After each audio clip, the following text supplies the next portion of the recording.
Hello, and thank you all so much for being here today to discuss the growing movement for civics in American higher education.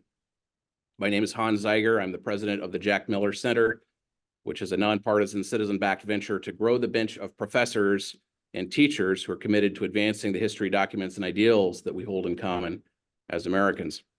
Our academic network consists of 1,100 scholars on over 330 campuses who have devoted their careers to teaching the American political tradition and the values of liberal education. Through our American Political Tradition Project, we're doubling down on this work as we prepare for America's 250th birthday in 2026. In a moment when Americans are paying close attention to trends in higher education in the country, one of the most exciting developments is a movement for new civics schools at public universities. Schools of civic thought, as they're becoming known, are state-funded, independently governed schools, centers, and departments that are focused on high-level civics education in the liberal arts tradition. This national reform movement, which was launched by the School for Civic and Economic Thought and Leadership at Arizona State University, is quickly spreading around the country. New departments, colleges, and centers of civic thought and leadership have now been established in public universities in 8 states: Arizona, Florida, Mississippi, North Carolina, Ohio, Tennessee, Texas, and Utah. Now these programs are bringing an influx of new academic jobs to previously disappearing fields, reintroducing lost college courses and improving K-12 civics education in their respective states. So to discuss this growing movement, we're joined today by Professor Paul Carrese. Paul Carrese serves as Senior Fellow for Civic Thought and Leadership here at the Jack Miller Center, where he advises our support for schools of civic thought and is working on a book on the theory and practice of American civic education. He's a professor at Arizona State University, where he recently completed his service as the founding director of the School of Civic and Economic Thought and Leadership, known as SCETL, there at ASU, the first of the new schools of civic thought. Widely considered to be a pioneer of the movement to reform civic education at the college level, he is a sought-after advisor for a number of initiatives, including the K-12 study, Educating for American Democracy, the Civitas Institute at University of Texas at Austin, and the program on public discourse at the University of North Carolina, Chapel Hill. Prior to founding SCETL, Professor Carrese was a professor of political science at the U.S. Air Force Academy for nearly 2 decades, where he developed an innovative honors program combining liberal arts education and leadership training. He was a Rhodes Scholar at Oxford, Fulbright Fellow at the University of Delhi, and he has held fellowships at Harvard University and Princeton University. Carrese holds a PhD in political science from Boston College. He's the author or editor of several books, including Democracy in Moderation, Montesquieu, Tocqueville, and Sustainable Liberalism, and The Cloaking of Power, Montesquieu, Blackstone, and the Rise of Judicial Activism. In addition to his role as a Jack Miller Center Senior Fellow, Professor Carrese is a member of the Center's Academic Council. Professor Carrese, welcome, and thank you for taking time to be part of this conversation today. I should note that today is George Washington's birthday. Yes. And that's particularly appropriate since you have devoted part of your scholarship to George Washington. Yes. And, Thank you so much, Hans. That was a very gracious introduction. I'm reminded of a remark I first heard from George Will. After hearing such a gracious introduction, you think not all forms of inflation are painful. So I'm grateful for that. I'm very grateful to the Jack Miller Center for the work done across 2 decades now to restore a focus on American civics and history education in K-12 and in higher education. So I'm grateful to be here. And yes, it is the birthday of the indispensable man, as he was called. Imagine being referred to in your lifetime as the father of your country, singular. We now use the phrase founding fathers, and we do have founding fathers, but he was clearly first among equals, and many of the framers did refer to him that way. So yes, that's part of what we could recapture in American civic and history education is just an understanding of an historical fact. Why was he so widely admired? Why did diverse contending points of view focus on him as a sort of central and moderating figure? Why are we so fortunate that he stepped down from power?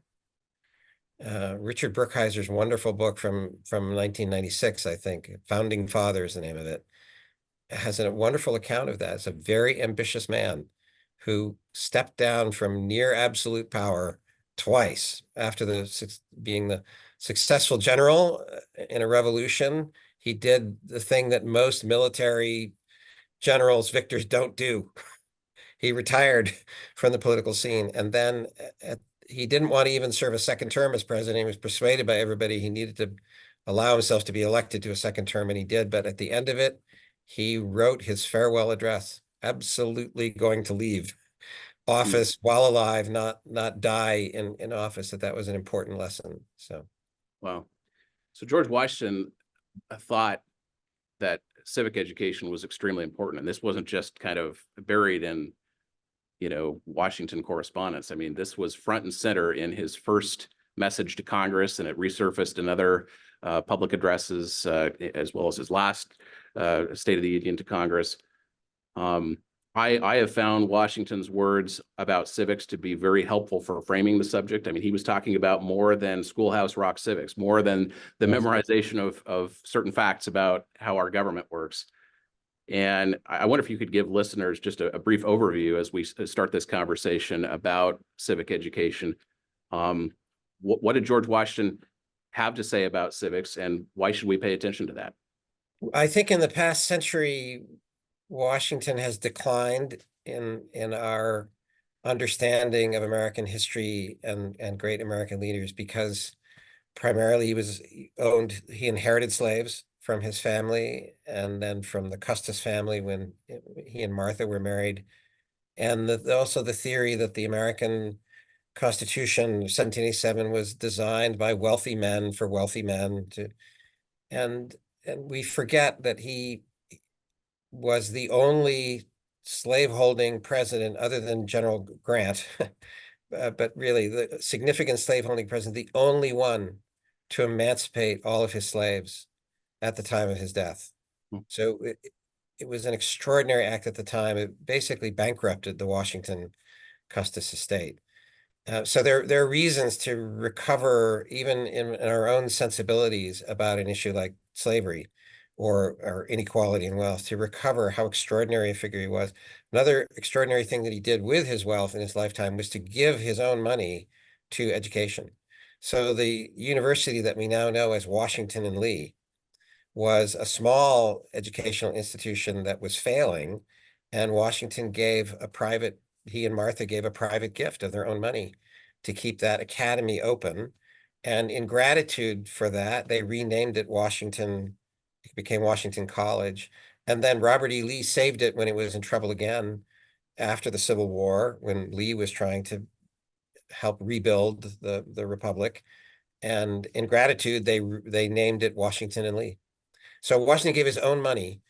And then, yes, as president, he talked about it. So if we think of the phrase, probably more famous, when Ben Franklin is asked at the end of the Constitutional Convention, what form of government is the convention recommending? And he says a republic, a republic if you can keep it.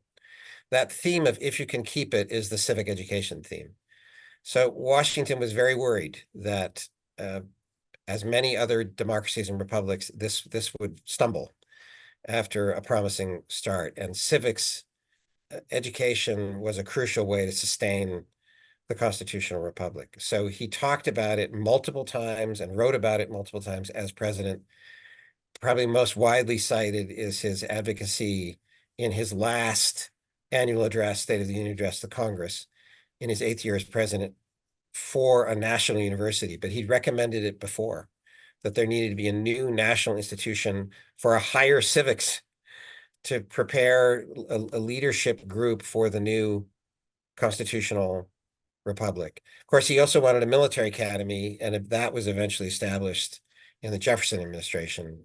We call it West Point, the U.S. military academy. But he wanted a national university, didn't get it. He endowed his own money to an educational institution, and he wrote wonderful things about the necessity of education for free, self-governing people. So Washington clearly cared about the civic mission of what was then higher education, obviously very different than it has become now. But he was conscious of a civic mission that such a national university could have, and conscious, regardless of the creation of that university, of the need for a civically literate, self-governing population. And so with that in mind, how would you rate public higher education in recent decades when it comes to fulfilling that type of a mission, a civic mission in public higher education? Well, the spirit of a civic mission for universities, in a sense, was present in the colleges from the 17th and 18th century that Washington knew about. But in 1789, the North Carolina General Assembly established the first public university in the country. The University of Virginia is more famous when Jefferson and Madison in retirement in the 18 teens established University of Virginia explicitly with a civic mission. But the first one, 1789, also explicitly had a civic mission at its founding. In the language from the North Carolina legislature, refers to preparing the rising generation for their social duties. And the motto of the university, which we now know as University of North Carolina, Chapel Hill, the motto is light and liberty.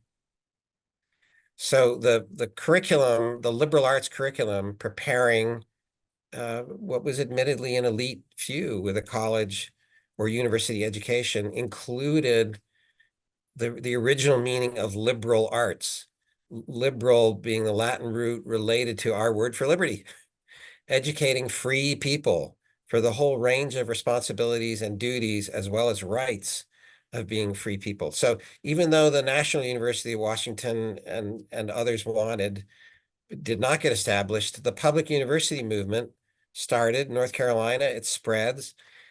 In the middle of the 19th century, Ohio State University has the Latin roots civ, in the motto. The reason for this university is a civic education for the citizens of Ohio.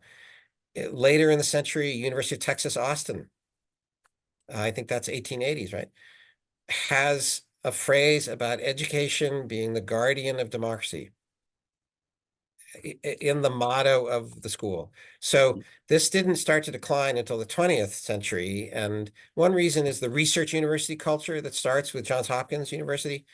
And there are other reasons, and it's, in a way, it's gotten worse and worse in our lifetime, your lifetime and mine, Hans. From the Cold War period onward, less and less emphasis on the civic duty of public universities, but also the civic duty of private colleges and universities, which claim they're preparing leaders. It's clearly still an elite. Only a third of Americans would have a bachelor's degree, even in the 21st century. We think so many people attend university, still a clear minority.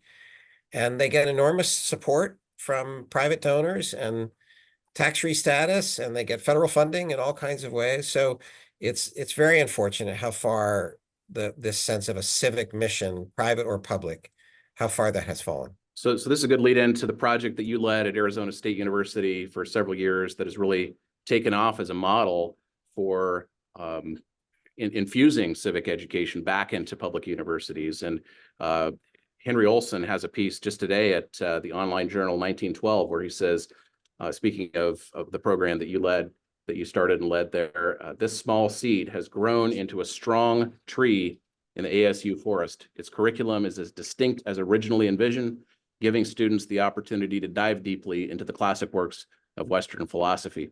A lot of good stuff in that article, but that's one quote I picked out. So to start with, let's get to the specifics of what you put together there at ASU. What is the School for Civic and Economic Thought and Leadership, and how did it come about? In 2016, the Arizona legislature and the governor took seriously their custodial authority, their ultimate authority over public universities in the state of Arizona. There's a separate board of regents, but they looked at the curriculum and the spirit of this great university in the capital of the state, in the Phoenix area, and they thought it was missing a higher civics, a civic education. And so they established, by mandate, but also funded, a school at ASU that can mean a department-sized entity with multiple disciplines in it. So a School of Civic and Economic Thought and Leadership to restore a higher civics to Arizona State University. And I use that word restore advisedly. It sounds like an innovation. It sounds like something shocking. It's been criticized from the beginning, from 2016 to 2017, as a political intervention and threatening academic freedom and academic integrity. But it's a restoration of the original civic mission of public universities. And then, as I said, I think it really could be extended, should be extended to private colleges and universities. The original founding legislation didn't say much about what precisely the curriculum should be, or it wasn't a long mission statement. But the president, the provost, and the dean of the College of Arts and Sciences at the time put together an academic advisory board with professors from Stanford, Notre Dame, and Harvard. And one of them, Harvard's Harvey Mansfield, wrote a mission statement. And the mission statement, before I was ever contacted about being the founding department head director, mission statement briefly spelled out a blend of a liberal arts education with an American civic education, thinking about leadership so that a rising generation would understand the constitutional order and where it came from, rights and duties, responsibilities to lead as they grew into their positions in society and politics and life. So that's what we have tried to do. The idea was to have your own department with the autonomy that comes with having your own faculty lines, tenure lines, your own curriculum, your own degrees, your own programs. And we now, that first year, the first time we had students and our own courses, our own faculty, was fall of 2017. We taught about 45 students. This academic year, we will teach probably around 1,700 students. Much smaller number would be our own majors and minors. But we're not the smallest unit in our College of Arts and Sciences in terms of majors and minors and students taking our certificate. We have a certificate in PPE, philosophy, politics, economics. So we are our own academic department, and I'd say we do two other things, right? The first mission, be an excellent academic department, offering a blended liberal arts and American civic education. I can talk more about exactly what that means. The second mission is to have a public speakers program to emphasize civic discourse and civil disagreement, to spread, partly to show to our own students and faculty and staff and to a broader ASU community, to spread the spirit of Socratic liberal arts learning and disagreement and civil discourse and civil disagreement that we think is occurring in our classrooms, and it has to be a part of a leadership civic education for our students. So our speakers program is the Civic Discourse Project, bringing in a range of views, center left to center right, open to the public. Thousands of people come a year, and then we have a YouTube channel with tens of thousands watching the video archive. And the third thing, just briefly, is a faculty and staff supporting K-12 civics and history education in the public schools. All of this makes particular sense for a public university, restoring the civic public mission of a public university. But again, I think all of these missions could happen at private and private colleges and universities as well. Great. And we have some questions that folks have submitted that we'll get to a little bit later on. And some people did ask questions about how this may apply in private institutions. So we'll get to that. But I know that you had some skeptics early on as you were getting started there at SCETL, including some colleagues on the faculty. And there are some criticisms within academia that these schools are competing with existing academic departments, or in some cases, circumventing the faculty governance structure. So what do you say to your peers who have concerns like that, and how successful have you been at winning over some of the skeptics there at ASU? There are still critics and still concerns. We have won over some people, I would say, to our advantage. How to put this? The worst things have gotten in America's civic crisis, our crisis of our civic culture, and the obvious crisis of civic education, of civic ignorance. The worse things get, the less strange SCETL seems, and the national movement to have these departments of civic thought and leadership. So we've had some independent confirmation of the mission of such a department since 2016, 2017. One is a book by Derek Bach, former president of Harvard, in 2020, called Higher Expectations, in which the first issue he chooses about deficits that need to be addressed in 21st century higher education is the near absence of a civic education requirement for graduation from private and public colleges, universities. And then Ronald Daniels, the president of Johns Hopkins University, the first research university in the country, writing a book published in 2021 with two co-authors, What Universities Owe Democracy. Didn't really know the existence of SCETL. Neither of them did. And the answer that Daniels gives in that book is universities and colleges owe an excellent civic education in civic knowledge and civic virtues to every graduate of every institution, large and small, public and private. Yascha Mounk, in his 2018 book, concern about I think it's called Democracy versus the People, right? Concern about the rise of populism, especially right-wing populism, because Yascha is mostly of the left, center left. He has a whole section on the decline of civic education. Sounds like it could be written by someone writing in the National Review, right? And not a partisan political ideological conservative saying this is a real problem in higher education. The most recent source I'll cite is a 2023 book, Richard Haas, The Bill of Obligations, subtitled The 10 Habits of Good Citizens.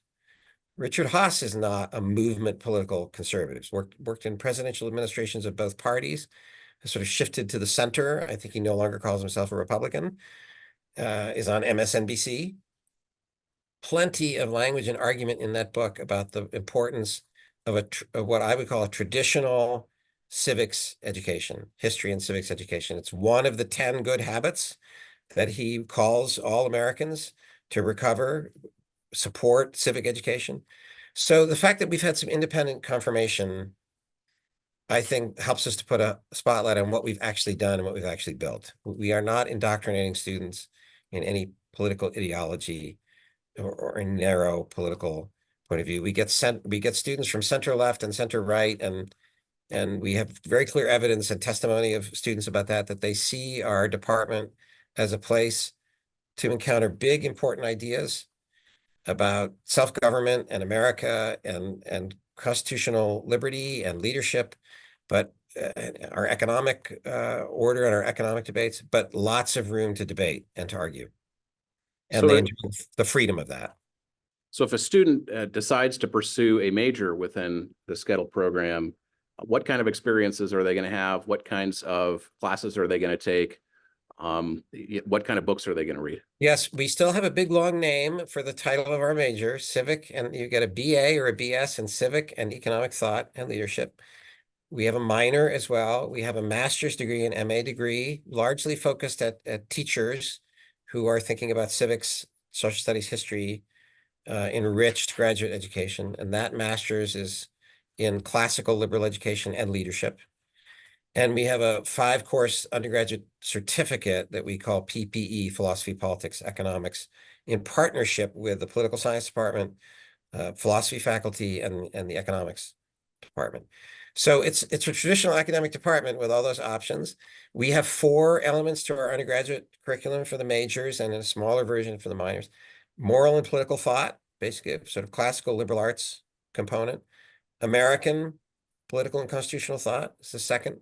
The third is economic thought and history of economic thought. And the fourth is leadership and statecraft.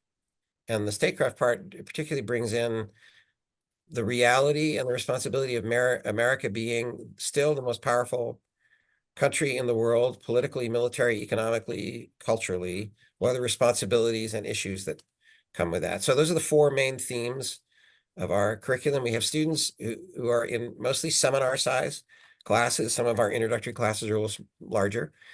Mostly seminar, Socratic teaching, a lot of writing, opportunity to speak, to argue, to give presentations, write a senior thesis.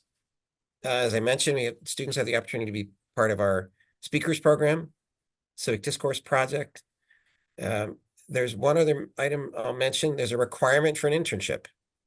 So a 3-credit course in which you work with a PhD faculty member to find something related to civic and political life, an institution, an organization where you can go and immerse yourself while still a full-time student.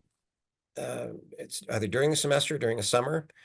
And we get students who want to intern in Republican or conservative offices or organizations, Democratic and liberal organizations and offices. We get the whole span. Right.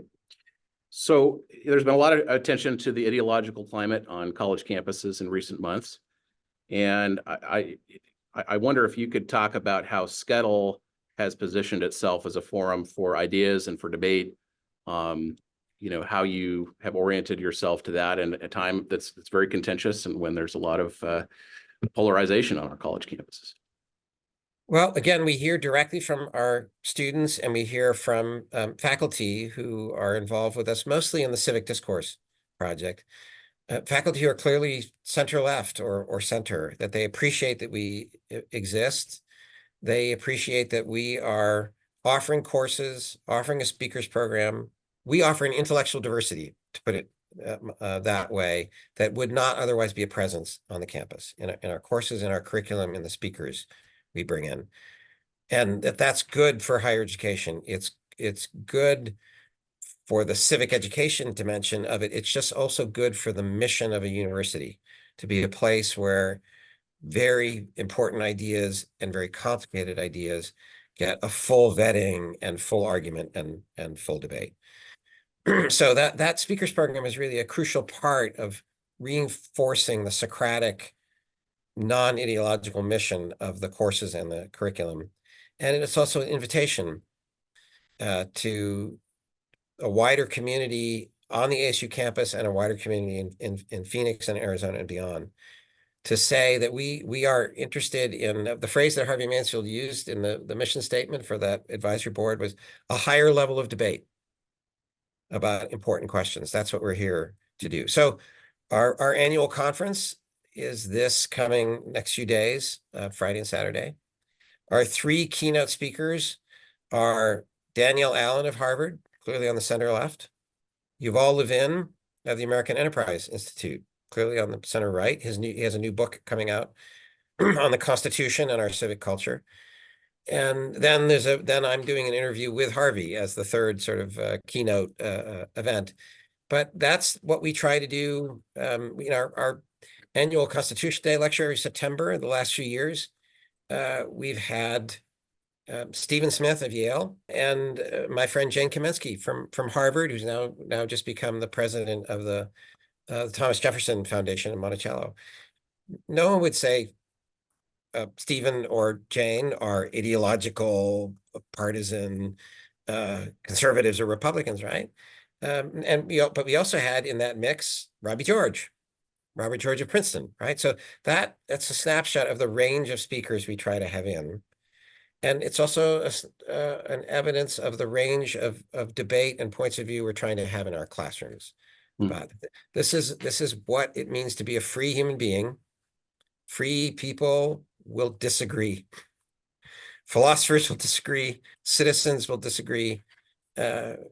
Obviously about policy questions, but about a whole range of questions. So, we talk, and I can talk more about the Educating for American Democracy report there for K-12. And we said it should be a model for higher education as well. Civic knowledge is important. Civic virtues, including the virtues of civil disagreement and of civic friendship across partisan philosophical lines. So civic knowledge, civic virtues, and then civic engagement with the right foundation of knowledge and virtues.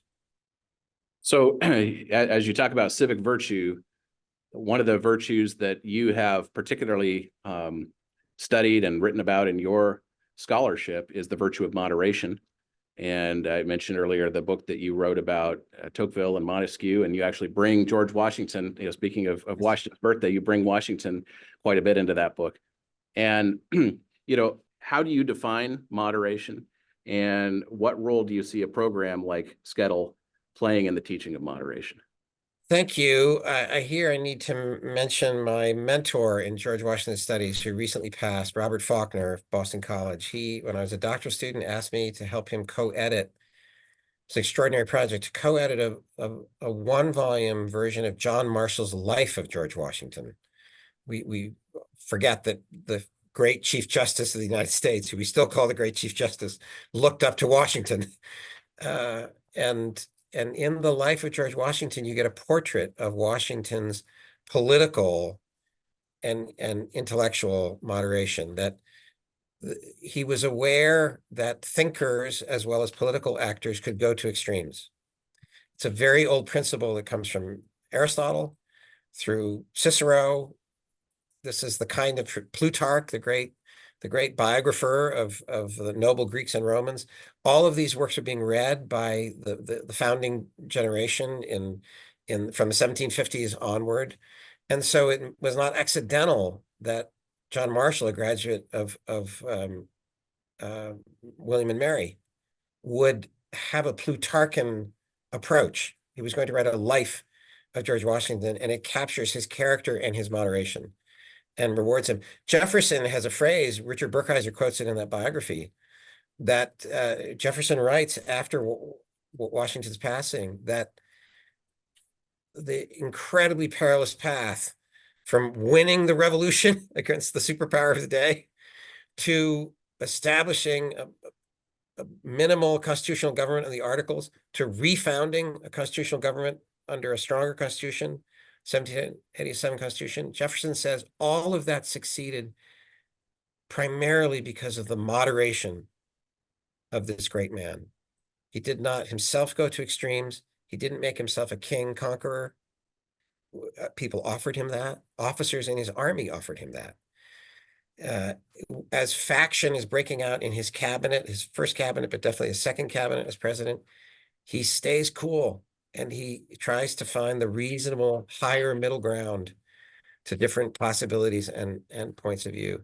So I wanted to include him in the book because the political virtue of moderation, rooted in the intellectual and character moderation, virtue of moderation, is evident in great biographies of great people, and understanding how to reconcile more than one important principle, understanding how to keep yourself from going to an extreme. It's directly related to those civic virtues I was talking about, right? Civil disagreement, civic friendship across political lines. This was a very important theme of Washington's farewell address. He warned us about partisanship and about parties, but that's a teaching about civic and constitutional moderation. Beware of yourself, catch yourself going too far with what you think is a great idea, and going too far, therefore demonizing other people. Yeah. Well, one of the major movements in higher education, as in many parts of our society in recent years, has been the movement for diversity, equity, and inclusion. And we know that there are many administrative positions devoted to this, and this is being this movement has been grown from a number of different angles. One question I have for you is how a program like SCETL, the School for Civic and Economic Thought and Leadership, can frame notions of diversity, equity, and inclusion, and provide perspective on those concepts for students who are going through the program and others who encounter the debates and lecture series that you sponsor. Yes, I think this is one of the advantages. It's one of the rationales for having separate departments in one of the universities. It's now a college at the University of Texas, Austin. It's the School of Civic Leadership there, school meaning college, with an interim dean, Justin Dyer.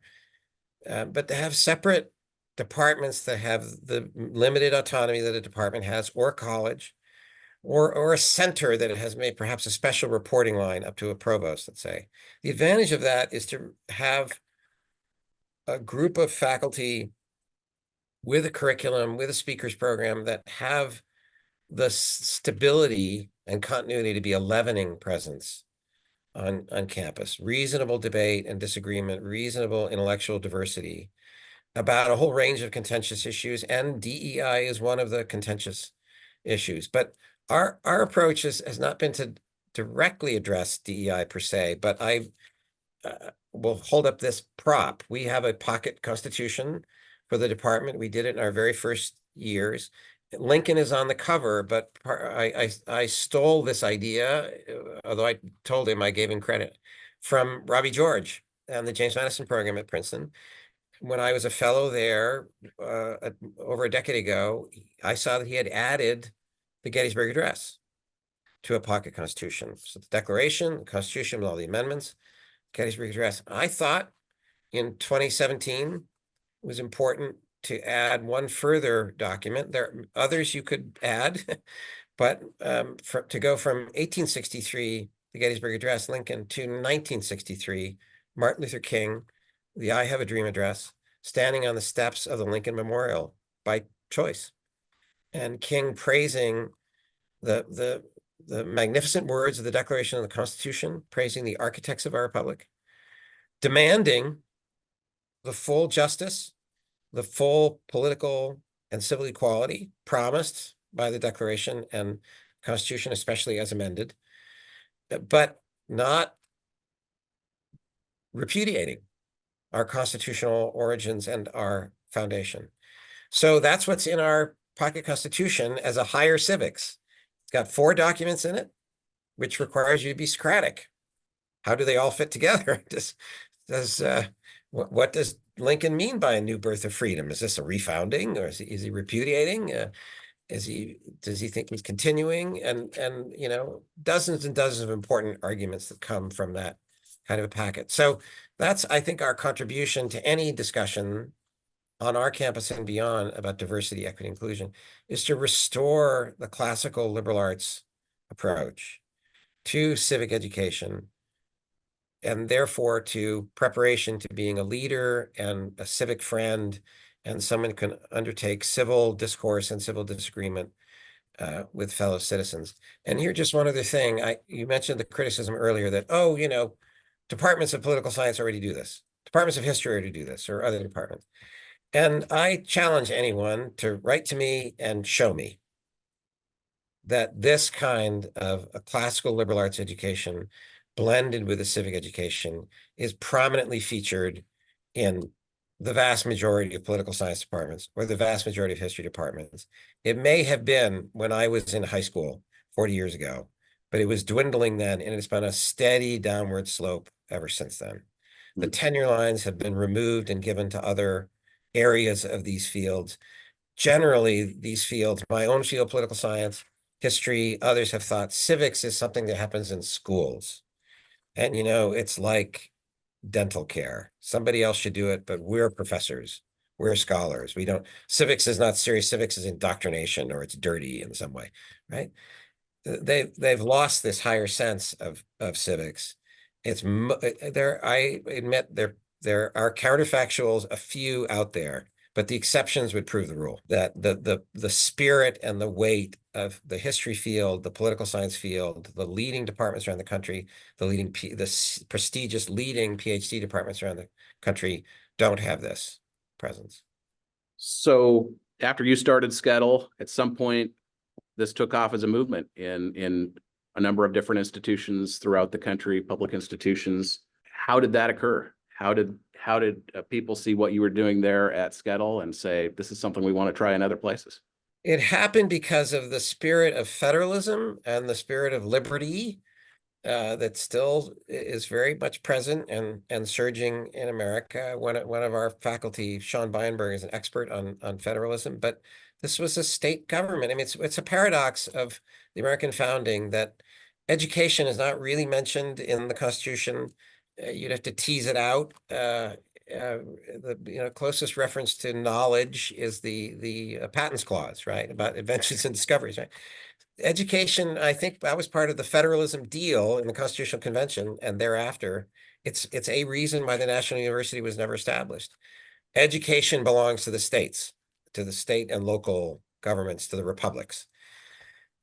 So the upside of that, several centuries later, was that once Arizona did something, other states noticed, other state universities noticed, other state legislatures, other governors noticed, organizations in civil society noticed, the Jack Miller Center noticed. So I ended up fielding calls and emails and sending out information and making myself as available as I could. I thought it was in the enlightened self-interest. Some of my faculty, I think, probably thought I was spending a little too much time on this in the early years, but the enlightened self-interest to show that we were not freakish. This was a good idea that could be adapted. We thought we had shown proof of concept. Well, the more people who could show proof of concept, we thought that was all to the better. So it's spread now to 8 states total, Arizona and 7 others, in 13 different departments, colleges, or centers that are funded with a mandate by the ultimate governing authorities in the states, typically the state legislature and the governor. Sometimes it's a board of regents or board of trustees making the mandate. And it's in the American picture of federalism, the states as the laboratories of democracy, it was as used as a phrase. They have different titles. They have different emphases, different approaches. That makes perfect sense. I would say that fits with the spirit of federalism itself. It doesn't have to be one uniform, rational model. But I think there's a spirit that animates all of them and a set of principles that animates all of them. And part of the reason I'm very glad to be a senior fellow with the Jack Miller Center is to be working on some connections and some communication, discourse and disagreement among these 13 different entities and other voices in the country that are interested in this reform, because we don't all agree on what the titles should be. We don't all agree on whether it should become an academic field.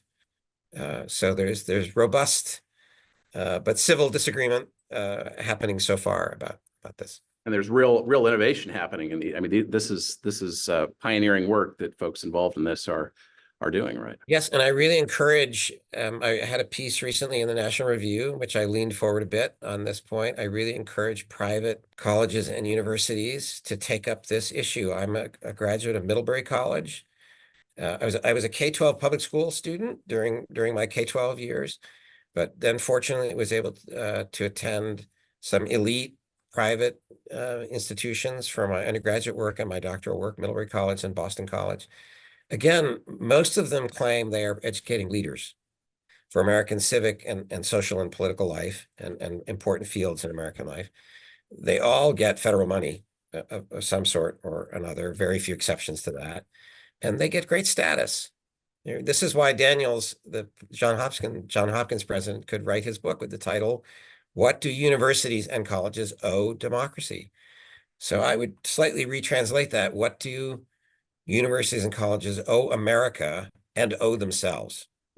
I think there's a better spirit of liberal education to be restored. There's a better spirit of intellectual diversity and civil disagreement to be restored. And certainly there's the civics, higher civics mission to be restored, private or public. Let me just ask one more question, because we have a number of professors who are on this webinar, and some of them may be thinking about career opportunities that are available in the growing number of schools of civic thought across the country. What advice would you have for faculty who are on this call? Right now on paper, with these 13 entities across 8 states, on paper, there are over 200 new tenure line positions.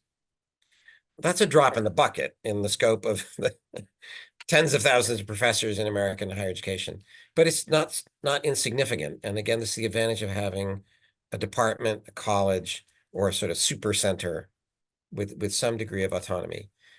So I would say to young people interested in these fields, and we have faculty, and I know across these 13 entities, there are faculty in multiple PhD discipline fields: political science, history, economics, philosophy, classics, even literature.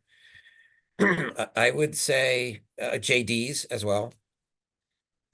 Pursue what you think is important in appropriate PhD programs that still, there are some that still teach in this blend of liberal arts and civic education, because there are job prospects out there, tenure line positions, non-tenure line, but career track teaching positions, lecturer or teaching professor.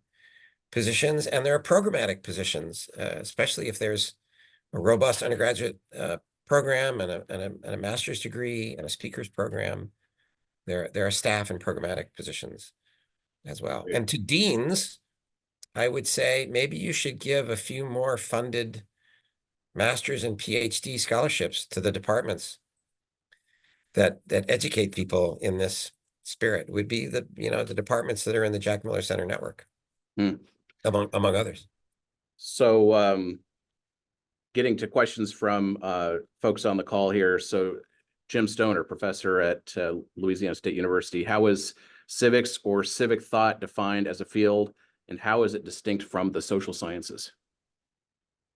Well, I did mention some of that. What has now happened to my field, the discipline of political science, to the discipline of history, and to some of the other social sciences, is the research university culture, which is that any mention of civics is a lower intellectual academic activity which should happen in schools. Apparently, when this is taking hold in the past 50 years, and civics requirements are being removed from most general studies, general education requirements at colleges and universities. There are a few exceptions to that as well. But the thought was, I don't know, the teachers' colleges, schools of education, well, they'll somehow still teach civics to prepare K-12 teachers for civics and social studies and history, or the students will get it osmotically in teacher preparation if they happen to be a history major or minor, a political science major or minor, a few courses. The difficulty is that the whole ecosystem, this is a term that my friends in the Educating for American Democracy study, Danielle Allen, Peter Levine, Jane, others, use, the whole ecosystem of K-16 through education deteriorates. If it's not taken seriously as a subject worthy of higher learning in a university or college, the status of it deteriorates in the universities and the colleges, and then in K-12. And that's precisely what has happened over the past 50 years. So Ben and Jenna Story have written an essay that came out as an AEI report, American Enterprise Institute report, proposing a field of civic thought. I have a slight disagreement. I just think it should be civic thought and leadership. That's more in the spirit, the American spirit, of a balance of theory and practice. But they've got an argument for an academic field of civic thought that is not being currently offered in existing departments of history, political science, economics, literature, other fields. There needs to be a recapturing, a restoration of this blend of the liberal arts Socratic view focused on the realities, responsibilities, and rights of citizenship, free self-governing people in a constitutional republic. All of the higher order questions, I mean, these higher order questions start with Socrates, right? The very rich tradition for thousands of years. But then with a focus, it's not just a great books liberal arts program. It's focused on being a serious-minded citizen. And I would add, this is why the word leadership should be in it, preparing for leadership. In the American founding spirit, in the Tocquevillian spirit, that does not mean public service or public office exclusively. It can mean in civil society. It can mean in the private sector, in economic, commercial activity, all kinds of ways to be a leader in America. So that focus is just gone from political science, history, economics, literature, philosophy, classics. They don't do it anymore. So speaking of Ben Story from the American Enterprise Institute, we have a question from Ben. He asks, should civic thought seek to grant its own PhDs? If so, what might a civic thought dissertation look like? Do you have any other questions, Hans? Excellent question. And I lean on the side of saying we, all interested parties, ought to talk about a PhD program. I'll give the model of the new field of science, technology, and society. And I picked that model because I think there's a fair argument to be made that new fields studies that arose in the past 40 years have predominantly been captured in an ideological way. Women's studies, African-American studies, justice studies or social justice studies, I think it's hard to say that they are not predominantly of the center left and farther to the left. The field of science, technology, and society studies arising in the past 10, 15 years does exactly what the field of civic thought and leadership does. It looks at a reality of modern life, of American life, and a deficit, a hole in the research university culture, in the academic elite culture in colleges. For science, technology, society, it was the whole of there's no place to come together with the natural sciences and the engineering fields, which have enormous power, enormous social, cultural, political power that they're not entirely aware of, and they don't really have the understanding in and of themselves as fields to address it. But on the other hand, the philosophers and the political scientists and the sociologists and the other humanities, social science fields don't quite have the expertise themselves either. Even though all of this was invented by a philosopher, jurist, scientist named Francis Bacon in the 17th century, we don't have one field discipline that does it. So we would need to combine some fields to address urgent needs, better education of natural science scholars and educators and engineers, scholars, educators, better education of people in the humanities, social sciences, and in civic political life about technology and natural science and its relationship to society. So that's the argument I would make. They have their own PhD programs in prestigious universities around the country. So that's the analogy I would put forward as one for serious consideration. I do think existing departments of political science or history could do this. They could restore it, but it's difficult to turn around the aircraft carrier of one of these disciplines entrenched in the research university culture. It's difficult to make reforms. Speaking of another, different disciplines within the university, we have a question from Ben Gross from Jacksonville State. He asks, can colleges of education be part of the model for K-12 civic education? How do you reach university administration to engage? And you might draw on the experience you've had building teacher professional development programs there at ASU. Yes, and thank you to Ben at Jacksonville State doing great work with this spirit of liberal arts and civic education and his teaching and programs there. I think I mentioned earlier, and I didn't mean to mention it in a dismissive way, schools of education, teachers' colleges. Arizona State University began as a teachers' college in the territory days of the late 19th century. And then as Arizona was founded as a state, it became the State Teachers College, and then in the 1950s, Arizona State University. So in a way, ASU was a perfect place to establish the School of Civic and Economic Thought and Leadership as a restoration of a civic education, because that was the origin. That was the Tempe Normal School, the French word of normal, meaning civic, moral, cultural education for teachers and leaders in civic life. That's what the normal school movement was. So the schools of education, the teachers' colleges definitely have a role. I didn't mean to be saying they don't, but the mistake we made was to shift the entire role onto the teachers' colleges, cutting them off from a broader ecosystem of support in their own universities or colleges, cutting them off from history, political science, classics, economics, other disciplines that should be supportive and contributing. So yes, I would love to see a restoration of this liberal arts spirit.